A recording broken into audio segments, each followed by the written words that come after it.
സിയോൻ മണവാളനൻ കാന്തനായി വന്നിടുവാൻ കാലങ്ങൾ എത്ര കാത്തിടേണം. ആ നാളും നാഴികയും ഞാൻ നോക്കി, ആ നാളും നാഴികയും ഞാൻ നോക്കി. ഒരു ഹൗസ് വിസിറ്റ് ചെയ്യുന്ന പാസ്റ്റേഴ്സ് പോലും മെക്കാനിക്കലായിട്ട് അവർ ചിന്തിക്കുന്ന ഈ ആഴ്ച പോയില്ലെങ്കിൽ ഇനിയിപ്പം അയാൾ അടുത്ത ആഴ്ച വന്നില്ലെങ്കിലോ എന്നാണ്. നമ്മളും അങ്ങനെ ചിന്തിക്കുന്ന പാസ്റ്റേഴ്സിന് അയാളെന്തോ കഴിഞ്ഞ ആഴ്ച എന്നെ ഒന്ന് കാണാൻ ഇങ്ങോട്ട് വന്നില്ലല്ലോ, എല്ലായിടത്തും അയാൾക്ക് നടക്കാമല്ലോ, എൻ്റെ വീട്ടിലെന്താ വരാത്തത്. കാര്യം റിലേഷനില്ല.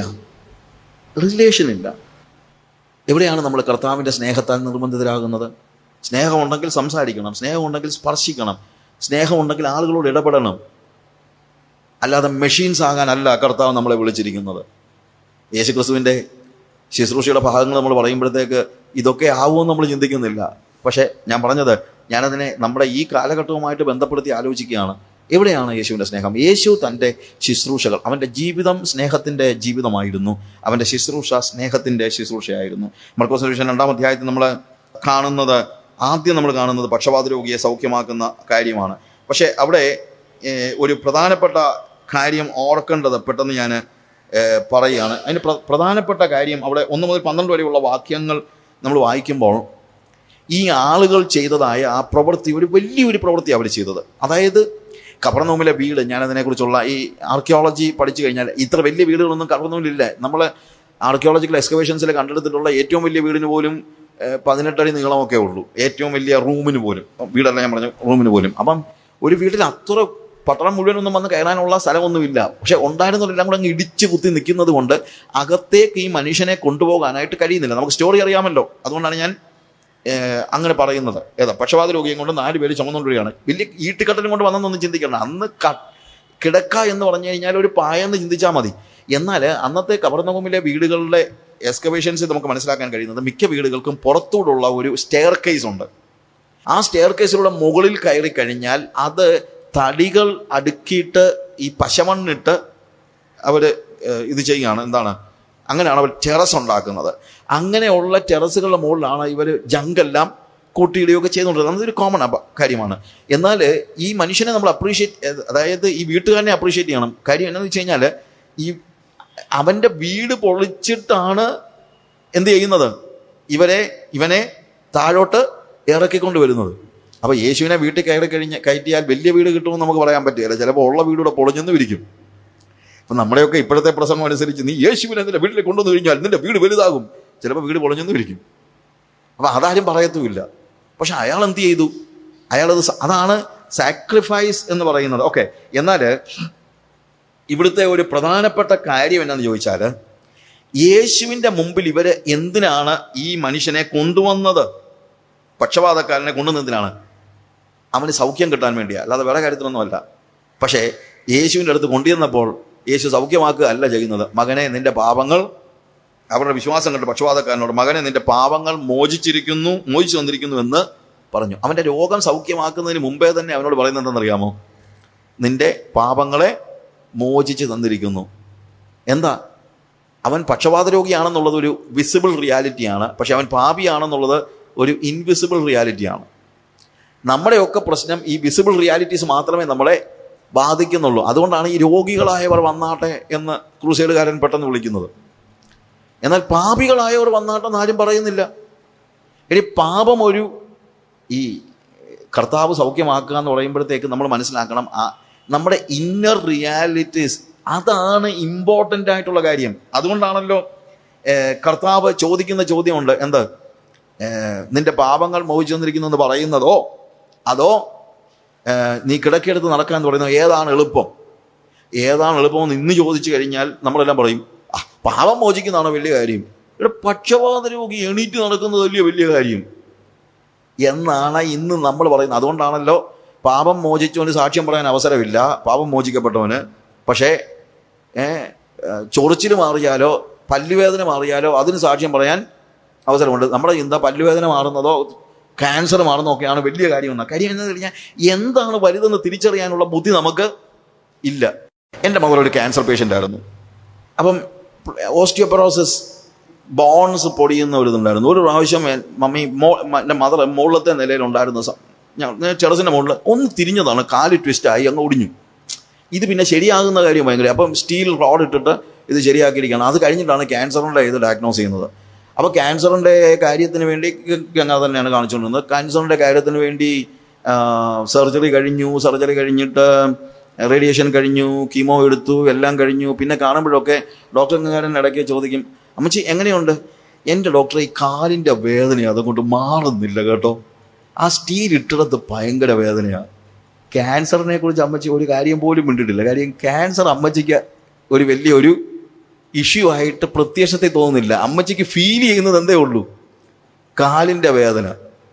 ഇതായിരുന്നു മനുഷ്യൻ്റെ പ്രശ്നം. ക്യാൻസറിനേക്കാൾ വലുതാണ് മനുഷ്യന് കാലിൻ്റെ വേദന എന്ന് പറയുന്നത് പോലെ അകം മുഴുവൻ പിശാച് കയറി ദ്രവിപ്പിച്ച് കളഞ്ഞിട്ടും അതിനേക്കാൾ വലുതാണ് തലവേദന എന്നാണ് നമ്മൾ പഠിപ്പിക്കുന്നത്. ഏതാണ് വലുത്? ഏതാണ് പ്രശ്നം? അവൻ്റെ ഉള്ളിലെ പ്രോബ്ലംസ് മനസ്സിലാക്കണം. അവൻ മറ്റേത് വേണ്ടാന്ന് ഞാൻ പറയുന്നില്ല. ക്യാൻസർ രോഗിയുടെ പ്രശ്നം, അവന് കാലിന് വേദന ഉണ്ടെങ്കിൽ ഒരു പെയിൻ കില്ലർ കൊടുക്കണം, അതിന് പ്രശ്നമൊന്നുമില്ല.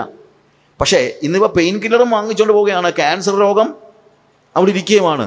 പെയിൻ കില്ലർ കൊടുത്ത് വിടുന്നത് പോലെ നമ്മൾ കുറച്ച് രോഗത്തിൻ്റെ കാര്യവും കടത്തിൻ്റെ കാര്യവും ഒക്കെ പറഞ്ഞു വെച്ച് we are leaving the real problem of man. What is it? It is sin.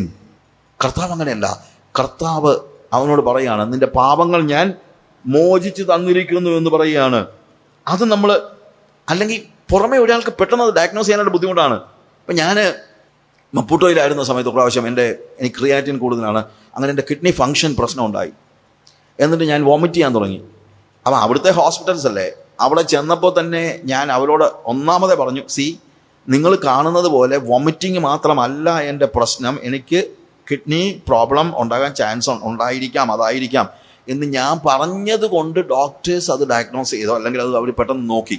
ഇല്ലെങ്കിൽ എന്താ പറയാമോ, അവർ ഛർദ്ദിൽ മാറാൻ മരുന്ന് തന്നുവിടും. ഇതേപോലെ തന്നെയാണ് ഇന്ന് ക്രൂസൈഡുകാരൻ്റെ അടുത്ത് മനുഷ്യൻ വരുമ്പോഴത്തേക്ക് രോഗികൾക്ക് വേണ്ടി പ്രാർത്ഥിച്ചു വിടുന്നത്. എനിക്ക് അവൻ്റെ പാപത്തെ ആരും മോചിച്ചു കൊടുക്കും. അതിനെക്കുറിച്ച് അതാണ് കർത്താവിന് വേണമെങ്കിൽ അവൻ്റെ ഇറ്റ് വാസ് ഈസി. കർത്താവ് പറഞ്ഞതാണ്, നിന്റെ കിടക്കെടുത്ത് നടക്കുക എന്ന് പറയുന്നത് it is an easy thing. അതിന് ഒരു വാക്ക് മതി, രോഗസൗഖ്യത്തിന് ഒരു വാക്ക് മതി. പക്ഷെ പാപം മോചിക്കാൻ അവർ ചോദിക്കുന്നൊരു ചോദ്യമുണ്ട്, ദൈവത്തിനല്ലാതെ വേറെ ആർക്കാണ് പാപം മോചിക്കാൻ കഴിയുന്നത്? അത് കറക്റ്റ് ചോദ്യമാണ്. വേറെ ആർക്കും പറ്റില്ല. എന്തുകൊണ്ടാണ് യേശുവിന് പാപം മോചിക്കാൻ കഴിയുന്നത്? അവൻ ദൈവമായതുകൊണ്ട്, അല്ലാതെ വേറെ അർത്ഥമൊന്നുമില്ല. ആൻഡ് ഹി സെയ്സ്, മനുഷ്യപുത്രന് ലോകത്തിൽ പാപങ്ങളെ മോചിക്കുവാൻ അതിനുള്ള അവകാശമുണ്ടെന്ന് തെളിയിക്കേണ്ടത് അവൻ പറഞ്ഞു. ഓക്കെ, നിന്റെ കിടക്കെടുത്ത് നടക്കുക. അതാണ് ഇവന് മനസ്സിലാകുന്നത്. അവന് ലോക്കലി അവന് മനസ്സിലാകുന്ന കാര്യം അതാണ്. പക്ഷേ when he was a son of man, he was also the son of God. അതാണ് കർത്താവ് അവിടെ പറയുന്നത്. മനുഷ്യപുത്രനാണ് ഞാനിപ്പോൾ, പക്ഷെ ഞാൻ ദൈവവുമാണ്. അതുകൊണ്ട് ഞാൻ ദൈവമാണെന്നുള്ളത് ഇവർ മനസ്സിലാക്കണം. He is God and he is son of man. ഞാൻ പറഞ്ഞല്ലോ, സ്നാനത്തിൽ എന്താ അവൻ എടുക്കുന്ന തീരുമാനം? I am the son of God, but I have decided to become the son of man. ഞാൻ ദൈവപുത്രനാണ്, ഞാൻ ദൈവമാണ്, പക്ഷെ ഇപ്പോൾ ഞാൻ മനുഷ്യപുത്രനാകുവാൻ തീരുമാനമെടുത്തിരിക്കുന്നു എന്നുള്ളതാണ്. എന്നാൽ 2-ാം അധ്യായത്തിന്റെ 13 മുതൽ വായിക്കുമ്പോൾ ഇതെല്ലാം കഴിഞ്ഞിട്ട് നമ്മൾ കാണുന്നതെന്നറിയാമോ? അവൻ പിന്നെയും കടൽക്കര ചെന്ന് പുരുഷാരമൊക്കെ അവൻ്റെ അടുക്കൽ വന്നു, അവൻ അവരെ ഉപദേശിച്ചു. Again he is coming back to what? പ്രീച്ചിങ്ങിലേക്ക് വരികയാണ്. എന്നിട്ട് അവിടെ അവന് ലേവിയെ വിളിക്കുന്നു. അവൻ്റെ വീട്ടിൽ വെച്ച് നടന്ന മീറ്റിങ്ങിൽ അല്ലെങ്കിൽ ഭക്ഷണം കഴിക്കാൻ അവൻ്റെ കൂട്ടുകാരെ എല്ലാം അവൻ വിളിച്ചു. എന്നാലോചിച്ച് നോക്കണം, അവിടെ എഴുതിയിരിക്കുന്ന കാര്യം. അവൻ ചുങ്കക്കാരോടും പാപികളോടും കൂടെ, അല്ലെങ്കിൽ അവിടെ 15-ാമത്തെ വാക്യത്തിൽ, അവൻ വീട്ടിൽ പന്തിയിലിരിക്കുമ്പോൾ പല ചുങ്കക്കാരും പാപികളും യേശുവിനോടും അവൻ്റെ ശിഷ്യന്മാരോടും കൂടെ പന്തിയിലിരുന്നു. അവനെ അനുഗമിച്ചവർ അനേകരായിരുന്നു. അവൻ ചുങ്കക്കാരോടും പാപികളോടും കൂടെ തിന്നുകയും കുടിക്കുകയും ചെയ്യുന്നത് പരീശന്മാരുടെ കൂട്ടത്തിലുള്ള ശാസ്ത്രിമാർ കണ്ടിട്ട് അവൻ്റെ ശിഷ്യന്മാരോട്, ഇവൻ ചുങ്കക്കാരോടും പാപികളോടും തിന്നു കുടിക്കുന്നത് എന്താണെന്ന് ചോദിച്ചു. യേശു അത് കേട്ട് അവരോട്, ദീനക്കാർക്കല്ലാതെ സൗഖ്യമുള്ളവർക്ക് വൈദ്യനെ കൊണ്ട് ആവശ്യമില്ല. കർത്താവ് പറയാണ്, ദീനക്കാർക്കല്ലാതെ. അവിടെ ആരെയാണ് ദീനക്കാരെന്ന് പറയുന്നത്? പാപികളായ ആളുകളെ. സോ റിയൽ സിക്നെസ് എന്ന് പറയുന്നത് പാപമാണ്. ദീനക്കാർക്കല്ലാതെ സൗഖ്യമുള്ളവർക്ക് വൈദ്യനെ കൊണ്ട് ആവശ്യമില്ലെന്ന് കർത്താവ് പറയുന്നത് എവിടെയാണ്? The real sickness is sin. കാര്യം ഇവരൊക്കെ ആരാണ്? നിങ്ങൾ പറയുന്നത് ഇവർ ചുങ്കക്കാരും പാപികളുമാണെന്ന്. യെസ്, അവർ ചുങ്കക്കാരും പാപികളാണ്. അവർക്ക് തന്നെ വേണ്ടത്, നിങ്ങൾക്ക് വേണ്ടല്ലോ. അപ്പൊ അവിടെ കൃത്യമായിട്ട് കർത്താവ് പറയാണ്, അതാണ് യഥാർത്ഥ ദീനം, അതാണ് യഥാർത്ഥ അസുഖം എന്നാണ് പറയുന്നത്. ഫൈനലി നമ്മൾ 18 മുതലുള്ള വാക്യങ്ങൾ വായിക്കുമ്പോൾ പെട്ടെന്ന് ഞാൻ പറയാണ്, യോഹന്നാന്റെ ശിഷ്യന്മാരും പരീശന്മാരും ഉപവസിക്ക പതിവായിരുന്നു. അവർ വന്ന് അവനോട്, യോഹന്നാന്റെയും പരീശന്മാരുടെയും ശിഷ്യന്മാർ ഉപവസിക്കുന്നുണ്ട്, നിന്റെ ശിഷ്യന്മാർ ഉപവസിക്കാത്തത് എന്താ എന്ന് ചോദിച്ചു. യേശു അവരോട്, മണവാളൻ കൂടെ ഉള്ളപ്പോൾ തോഴ്മക്കാർക്ക് ഉപവസിക്കാൻ കഴിയുമോ? മണവാളൻ കൂടെ ഇരിക്കുന്ന കാലത്തോളം അവർക്ക് ഉപവസിക്കാൻ കഴിയുകയില്ല. എന്നാൽ മണവാളൻ അവരെ വിട്ടുപിരിയേണ്ടുന്ന കാലം വരും, അന്ന് ആ കാലത്ത് അവർ ഉപവസിക്കും. പഴയ വസ്ത്രത്തിൽ കോടിത്തുണിക്കണ്ടം ആരും ചേർത്ത് തുന്നുമാറില്ല. തുന്നിയാൽ ചേർത്ത പുതുക്കണ്ടം പഴയതിൽ നിന്ന് വലിഞ്ഞിട്ട് ചീന്തലേറ്റവും വല്ലാതെയാകും. ആരും പുതിയ വീഞ്ഞ പഴയ തുരുത്തിയിൽ പകർന്നു വെക്കാറുമില്ല. വെച്ചാൽ പുതുവീഞ്ഞ തുരുത്തിയെ പൊളിക്കും, വീഞ്ഞൊഴുകി പോകും, തുരുത്തി നശിച്ചു പോകും. പുതിയ വീഞ്ഞ് പുതിയ തുരുത്തിയിൽ എത്ര പകർന്നു വെക്കേണ്ടത്. നോക്കുക, ഇവിടെ ഫാസ്റ്റായിട്ട് ഞാൻ പറഞ്ഞാൽ ഇതാണ്, ഇവിടെ കർത്താവ് ഈ ഭാഗത്ത് ദൈവവും മനുഷ്യനും തമ്മിലുള്ള റിലേഷന് ഒരു പുതിയ മാനം കൊടുക്കുകയാണ്. അതായത് ഒരു പുതിയ റിലേഷൻ. പഴയ നിയമത്തിൽ മനുഷ്യനും ദൈവവും തമ്മിലുള്ള റിലേഷൻ എന്തായിരുന്നു എന്ന് ചോദിച്ചു കഴിഞ്ഞാൽ, ഒന്ന്, അവർ ദൈവത്തെ വിളിച്ചിരുന്നത് എന്താണ്? അഡോണായി. ദാറ്റ് മീൻസ് യജമാനനെ എന്നാ വിളിച്ചത്. യെസ്, അത് ശരിയല്ലെന്ന് ചോദിച്ചാൽ ശരിയാണ്. എന്നാൽ അതുകൊണ്ടെന്താണെന്നറിയാമോ, ഈ ദൈവത്തിൻ്റെ അടുത്തോട്ട് അടുക്കാൻ പോലും അവർക്ക് പേടിയായിരുന്നു. എത്ര അടുപ്പമുള്ളവർക്കും. നമ്മൾ ജനസിസ് ചാപ്റ്റർ 18 സോദോം ഗോമോറയ്ക്ക് വേണ്ടി പക്ഷപാതം ചെയ്യുന്ന സമയത്ത് അബ്രഹാം കർത്താവിനോട് ചോദിക്കുന്നു, ആ പട്ടണത്തിൽ 50 നീതിമാന്മാരുണ്ടെങ്കിൽ നീ ആ നീതിമാന്മാർ നിമിത്തം ആ പട്ടണത്തെ നശിപ്പിക്കാതിരിക്കത്തില്ലേ? കർത്താവ് പറഞ്ഞില്ല, ഞാൻ നശിപ്പിക്കത്തില്ല. 5 പേര് കുറഞ്ഞു പോയാലൊന്ന് ചോദിക്കാൻ മുന്നോട്ട് പോകുമ്പോൾ അവിടെ എഴുതിയിരിക്കുന്ന വാക്ക്, അബ്രഹാം അവൻ്റെ അടുത്ത് ചെന്നിട്ട് ചോദിക്കുകയാണ്, Lord, who am I to stand before you? I'm just dust and ash. പൊടിയും വെണ്ണീറുമായ ഞാൻ നിന്റെ സന്നിധി നിൽക്കാൻ തയ്യാറായല്ലോ. 5 പേര് കുറഞ്ഞു പോയാൽ ഇന്റർസീഡ് ചെയ്യാൻ പോലും ദൈവത്തിൻ്റെ അടുത്തേക്ക് കയറി നിൽക്കാൻ മനസ്സിൽ ധൈര്യമില്ലാതിരുന്ന ഒരു അബ്രഹാമിനെ നമ്മൾ കാണുന്നത്. ആരാണെന്ന് ആലോചിക്കണം. അരമണിക്കൂർ മുമ്പ് ഒരുമിച്ചിരുന്ന് ഭക്ഷണം കഴിച്ചതാണ്. എന്നിട്ട് പോലും അവൻ്റെ മുമ്പിൽ നിൽക്കാൻ അത്രയ്ക്കും റെവറൻസ്. ആ റെവറൻസ് നമുക്ക് വേണം ദൈവവുമായിട്ട്. ഇന്ന് ആ റെവറൻസ് ആണ് വാസ്തവത്തിൽ നഷ്ടപ്പെട്ടിരിക്കുന്നത്. ഇവിടെ ഈ ബാലൻസ്ഡ് ആയിട്ടുള്ള ഒരു ചിന്ത എനിക്ക് പറയാനുള്ളത് ഇതാണ്, he is son of God. അതാണ് തുടക്കം. പക്ഷേ ആ സൺ ഓഫ് ഗോഡ്, പാപങ്ങളെ മോചിക്കുവാൻ കഴിവുള്ളവനായ ദൈവം, അവൻ്റെ മുമ്പിൽ ഭയത്തോടും വിറയലോടും കൂടെ മാത്രമേ നമുക്ക് നിൽക്കാൻ കഴിയുകയുള്ളൂ. എന്നാൽ അതേസമയം ആ ഭയത്തോടും വിറയലോടും അതിൽ നിന്നും മാറാതെ തന്നെ നമ്മൾ ഇരിക്കുമ്പോൾ തന്നെ നമുക്ക് ദൈവത്തിൻ്റെ അടുത്തേക്ക് ചെയ്യാനുള്ള ഫ്രീഡം കർത്താവ് തരുന്നത് റിലേഷനിൽ വന്നിട്ടുള്ള വ്യത്യാസം കൊണ്ടാണ്. അവിടെ എന്താണ്? യേശു പഠിപ്പിച്ചു, അവൻ യജമാനനാണ്, പക്ഷെ അവൻ നിന്റെ പിതാവുമാണ്. യജമാനനാണ്, എന്നാൽ അതേസമയം അവൻ നിന്റെ പിതാവുമാണ്. അത് തന്നെയല്ല, അവൻ നിന്റെ സ്നേഹിതനാണ്. എന്നിട്ട് ഇവിടെ വരുമ്പോഴത്തേക്ക് പറയാണ്, also he is your bride groom. അവൻ നിന്റെ മണവാളനുമാണ്. You understand? ആ റിലേഷനിലെ ആ താഴോട്ടുള്ള വ്യത്യാസം, അതായത് നമുക്ക് റെഫറൻസ് വേണം, അതേസമയം ഫ്രീഡവും വേണം. യജമാനനോട് നമുക്ക് റെഫറൻസ് ഉണ്ട്, പക്ഷെ പിതാവിനോട് നമുക്ക് സ്വാതന്ത്ര്യമുണ്ട്. എന്നാൽ മണവാളന്റെ കാര്യത്തിൽ നമുക്കൊരു സെലിബ്രേഷനാണ്. മണവാളനും മണവാട്ടിയും എന്താണ്? They are celebrating life. ഒരു ലോങ് ഫേസ് വെച്ചുകൊണ്ടൊന്നും അല്ല ദൈവത്തിൻ്റെ സന്നിധിയിൽ നിൽക്കേണ്ടത്. When you are in the presence of God, be free and celebrate your relation. ഞാൻ അതിനെക്കുറിച്ച് പിന്നീട് ചില കാര്യങ്ങൾ എനിക്ക് പറയാൻ ഉണ്ട്. ഐ വിൽ ടെൽ അബൌട്ട് അവരുടെ ആ ശബത്തിനെ കുറിച്ചൊക്കെ പറയുമ്പോഴത്തേക്ക് യേശുവിനെ അറിയുമ്പോഴുള്ള ഒരു സ്വാതന്ത്ര്യം നമ്മൾ അനുഭവിക്കണം. സ്വാതന്ത്ര്യം, പാപം ചെയ്യാനുള്ള സ്വാതന്ത്ര്യമൊന്നുമല്ല, അങ്ങനെ പറയുന്നവരുണ്ട്, പക്ഷെ പാപം ചെയ്യാനുള്ള സ്വാതന്ത്ര്യമല്ല. ഒന്ന്, പഴയ നിയമത്തിൽ ആ കർത്താവിൻ്റെ തേജസ് കാണണമെന്ന് മോശ പുറപ്പാട് 33 അധ്യായത്തിൽ പറഞ്ഞപ്പോഴത്തേക്ക് കർത്താവ് പറഞ്ഞു, എൻ്റെ തേജസ് കണ്ടാൽ പിന്നെ നിനക്ക് ജീവിച്ചിരിക്കാൻ കഴിയില്ല. എന്നാൽ ന്യൂ ടെസ്റ്റമെന്റിൽ യോഹന്നാന്റെ സുവിശേഷത്തിൽ വന്നപ്പോഴത്തേക്ക് അവന്റെ തേജസ് ഞങ്ങൾ പിതാവിൽ നിന്നുള്ള ഏകജാതനായവന്റെ തേജസ്സായി കണ്ടു. ആ അടുത്തുകൂടാത്ത വെളിച്ചത്തിൽ പാർക്കുന്ന ദൈവം ഒരു മാനുഷിക ശരീരത്തിൽ ഇറങ്ങി വന്ന് നമ്മുടെ അടുത്ത് നിന്നപ്പോഴാണ് നമുക്ക് അവന്റെ തേജസ് കാണാനായിട്ട് നമ്മൾ കഴിയുന്നത്. എന്നാൽ അവനോടുള്ള അടുപ്പം വന്ന ശിഷ്യന്മാര് അവൻ സ്വാതന്ത്ര്യം അനുഭവിക്കുകയാണ്. ഇപ്പൊ കടലിന് മീതെ നടക്കുന്ന യേശുവിനെ കണ്ടിട്ട് പത്രോസ് പറയുന്നൊരു ചോദ്യമുണ്ട്, കർത്താവേ, അത് നീ ആണെങ്കിൽ ഞാൻ അങ്ങോട്ട് വരാനൊന്ന് കൽപ്പിക്കുക. അവൻ പറയുന്നത്, എനിക്ക് ആകപ്പാടെ ഒരു സംശയമുള്ളത് നീ ആണോ എന്നുള്ളതാണ്. നീ ആണെങ്കിൽ എനിക്ക് പിന്നെ ഒരു പേടിയില്ല. ആ പേടി ഉണ്ടാകാൻ പാടില്ല. അതാണ് കറക്റ്റായിട്ടുള്ള ആ റിലേഷൻ കൊണ്ടാണ്. ആ റിലേഷൻ നമുക്കുണ്ടോ? യേശുവിൻ്റെ അടുത്തുള്ള ആ ഫ്രീഡം യേശു ദൈവപുത്രനാണ്, അവനെ വണങ്ങി നമസ്കരിക്കുക.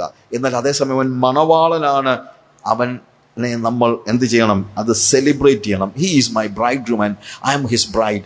ആ ഒരു റിലേഷൻ, അതാണ് വാസ്തവത്തിൽ കാതലായ ഏറ്റവും പ്രാധാന്യമർഹിക്കുന്ന റിലേഷൻ. ആ റിലേഷൻ അനുഭവിക്കുമ്പോൾ മാത്രമാണ് നമ്മൾ ശരിക്കും സ്വാതന്ത്ര്യവും സന്തോഷവും സൗഖ്യവും എല്ലാം അനുഭവിക്കുന്നത്. ആത്മമണവാളൻ, അവൻ എൻ്റെ ആത്മമണവാളനാണ്. പഴയ നിയമത്തിലെ പ്രവാചകന്മാർ വന്നത് ദൈവത്തെ പ്രതിനിധീകരിച്ചുകൊണ്ടാണ്. എന്നാൽ യേശു വന്നത് ദൈവത്തെ പ്രതിനിധീകരിച്ചുകൊണ്ടല്ല, ദൈവം തന്നെ ഇറങ്ങി വരികയായിരുന്നു എന്ന് നമ്മൾ മനസ്സിലാക്കാം. യോഹന്നാൻ മണവാളന്റെ സ്നേഹിതനായിരുന്നു, സ്നേഹിതൻ. പക്ഷെ അവൻ മണവാളനല്ലായിരുന്നു. മണവാളൻ ഒരുവൻ മാത്രം. നമ്മൾ പാട്ട് പാടുമ്പോൾ എന്താണ്? മണവാളൻ ഒരുവൻ മാത്രം. അതാണ് നമ്മുടെ കർത്താവായ യേശു ക്രിസ്തു.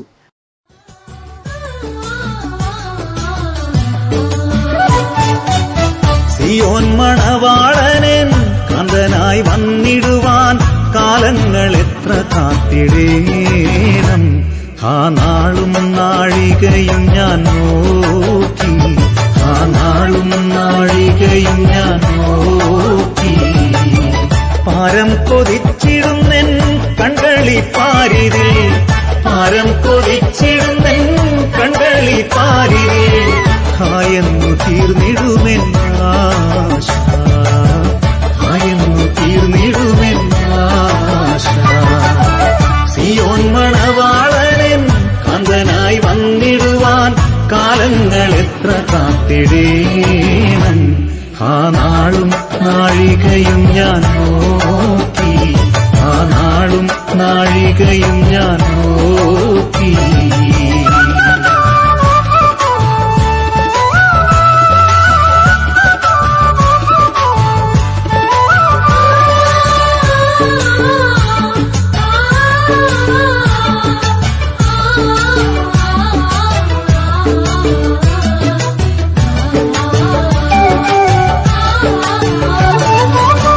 പാപത്തിലായിരുന്ന കാലത്തിൽ എൻ ദുരിതം ആകെയും തീർത്തതാമെൻ കാന്തൻ. തന്നാത്മാവാൽ എന്നുള്ളം നിറച്ചു, തന്നാത്മാവാൽ എന്നുള്ളം നിറച്ചു. തൻ കൂടെ ചേർത്തിടുമെന്ന ചാരം തന്നെനിക്ക്, തൻ കൂടെ ചേർത്തിടുമെന്ന ചാരം തന്നെനിക്ക്. പങ്കമകറ്റി എന്നെ കാക്കും, പങ്കമകറ്റി എന്നെ കാക്കും. സിയോൻ മണവാളനൻ കാന്തനായി വന്നിടുവാൻ കാലങ്ങൾ എത്ര കാത്തിടേണം. ആ നാളും നാഴികയും ഞാൻ നോക്കി, ആ നാളും നാഴികയും ഞാൻ നോക്കി.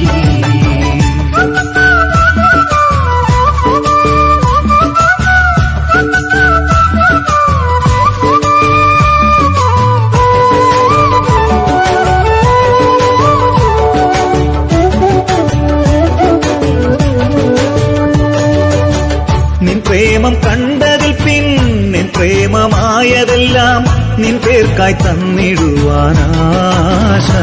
എനിക്കേറുന്നെന്നുള്ള മതിലെന്നും, എനിക്കേറുന്നെന്നുള്ള മതിലെന്നും.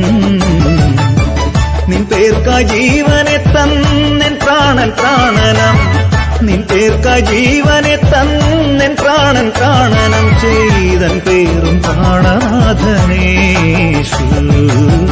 അൻപേരും പ്രാണനാഥനേശു.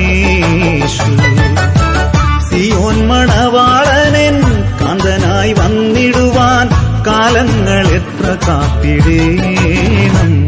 ആ നാളും നാഴികയും ഞാൻ നോക്കി, ആ നാളും നാഴികയും ഞാൻ നോക്കി.